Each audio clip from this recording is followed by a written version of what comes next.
కూడా తెలుస్తుంది. ట్రైలర్ ఉంది అండ్ ఆ ఫైనల్ సాంగ్ ఉంది. సో తమన్నా రాశికన్నా సాంగ్ ఉంది, అది పెద్ద హిట్ అయింది.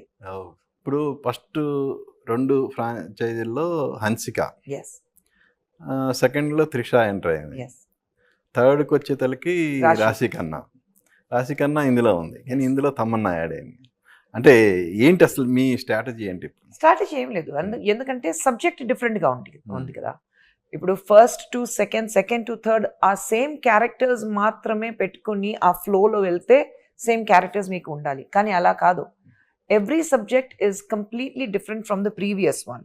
సో సేమ్ ఆర్టిస్ట్ ఉండాలి అని. ఇన్ఫాక్ట్ ఈ సినిమాకి ఫస్ట్ సుందర్ గారు లేదు సినిమాలో, తమన్నా లేదు ఈ సినిమాలో. యాక్చువల్లీ విజయ్ సేతుపతి సార్ చేయాలి, నేను తమన్నా క్యారెక్టర్ చేయాలి. కానీ విజయ్ సేతుపతి డేట్స్ ఏదైనా ప్రాబ్లం వచ్చింది లాస్ట్ మినిట్లో. సో అప్పుడు ఆయన చెప్పారు, సరే ఎవరు లేదంటే నేనే చేసేస్తా, నా క్యారెక్టర్కి తమన్నా పెట్టారు. So I think no it's brother and sister role. So నా ఆయనకి నేను సిస్టర్ గా పని చేస్తే too much. But I think Tamannaah is brilliant.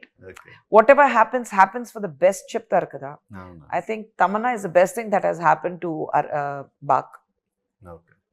యాక్చువల్గా థర్డ్ ఫ్రాంచైజీని తమిళనాడులో రెడ్ జైంట్స్ వాళ్ళు రిలీజ్ చేశారు కదా, ఇప్పుడు దీన్ని కూడా వాళ్ళేనా? లేదండి, they are not doing it this time because election time కదా. So everybody is busy with the elections, so అది చేయలేదండి. అంటే మేము అనుకోవడం ఏమన్నా పార్టీస్ వేరు కదా అనిపించింది. Nothing like that. Okay, they all are busy with the elections కదా. అవునవును.